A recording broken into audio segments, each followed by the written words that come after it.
And we're back to talk about the cranial nerves. Three cranial nerves contain axons of sensory neurons only. That would be the olfactory nerve, cranial nerve number 1, the optic nerve, cranial nerve number 2, and the vestibulocochlear nerve, cranial nerve number 8. And here are those three nerves showing their origin, course, and destination, the functions that they have, and the what they do and where they are located. Again, the olfactory nerve plays a role in our sense of smell. So here's the olfactory tracts, the olfactory bulb. The optic nerve, again, has to do with optics or our eyes. The vestibulocochlear nerve is for the inner ear, and that plays a role in our positioning, body position, and balance. The motor cranial nerves are the oculomotor nerve, nerve number 3.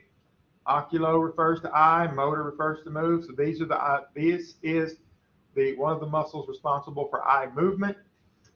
Then you have the trochlear nerve, you have the abducens nerve, the accessory nerve, and the hypoglossal nerve. And the Roman numerals represent their number. So oculomotor is 3, trochlear is 4, abducens is 5, accessory is 11, and abducens is 6. I'll get it right in a minute. Accessory is 11, and hypoglossal is 12. These cranial nerves all have motor neurons, and so they are associated with sensory axons responsible for proprioception. And there are those nerves. And you see they're leading into all of those muscles that play a role in the movement of the eye for the oculomotor nerve, the trochlear nerve. So you see oculomotor, trochlear, and abducens all go there.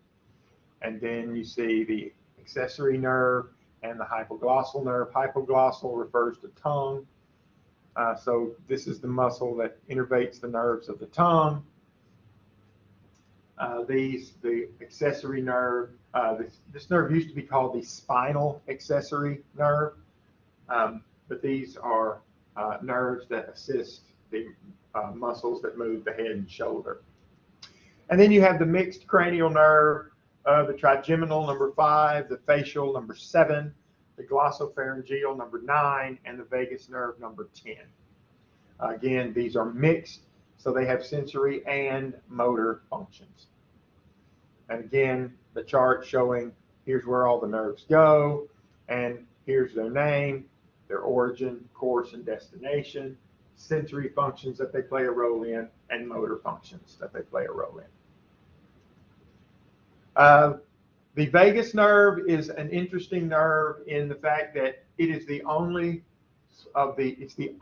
nerve of the 12 cranial nerves that actually goes below the diaphragm, controls things below the diaphragm. So you see it innervates down here in the intestines and the kidneys and the spleen and the liver.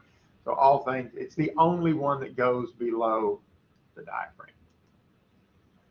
So you have the 12 cranial nerves, starting with olfactory number 1, optic number 2, oculomotor number 3. Where's number 4? Where did number 4 go? There's the abducens, number 4, trigeminal, number 5. Where did number 6 go? Where did number 6 go?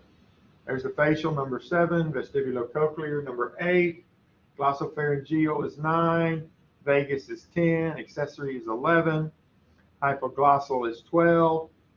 Somebody find me the 6th. Oh, there's the 6th one right there. The abducens is number 6. So there's 1, 2, 3, 4, 5, 6, 7, 8, 9, 10, 11, 12. Trigeminal neuralgia or tic douloureux is a chronic pain syndrome which involves one or more branches of the trigeminal nerve. With trigeminal neuralgia, patients suffer brief attacks of very intense pain, which can last from 2 seconds to 2 minutes. Typically, it is a unilateral pain, which means it's on one side or the other, and this may occur in several times a day. There seems to be certain stimuli that will trigger these attacks, such as chewing or light touch or some vibrating stimulus to the face. These are known as trigger attacks. Even a light breeze can trigger an attack on certain patients. Neuralgia examinations of patients are normal. Neurological examinations of patients are normal. The cause of trigeminal neuralgia is unknown. Pain medications are typically ineffective. The treatment is instead aimed at reducing the aberrant transmission through the nerve, often by severing the nerve. Bell's palsy. This is another common problem associated with the facial nerve. The nerve's motor route is impaired by something, a virus, a tumor, trauma, possibly an unknown cause. Patients have weakness or complete paralysis of the muscles or facial expression on the affected side only. You see this young lady, this side of her face appears normal, whereas this side of her face appears to be in a sort of a muscle contraction or a muscle paralysis. People who have had strokes will look like this. Paralysis leads to problems with blinking, closing their eyes, and making general facial expression. Bell's palsy, some other structures that are innervated by the facial nerve may also be affected. The lacrimal gland, that's the gland that gets us our tears, salivary glands, and taste sensation from the anterior or the forward 2/3 of the tongue. Typically, individuals with Bell's palsy will have a very rapid onset of symptoms. Many times, people with Bell's palsy will originally be inaccurately diagnosed as having had a stroke. The treatment is anti-inflammatory medications, antivirals, therapy, surgery. Even without treatment, many of these patients will recover function of those paralyzed muscles in about 3 weeks. Many do not. For those of you who are fans of the WWE wrestling, one of their announcers, I don't think he's working for the company anymore, but a man by the name of Jim Ross suffered from Bell's palsy, and literally he woke up one morning with one side of his face completely paralyzed.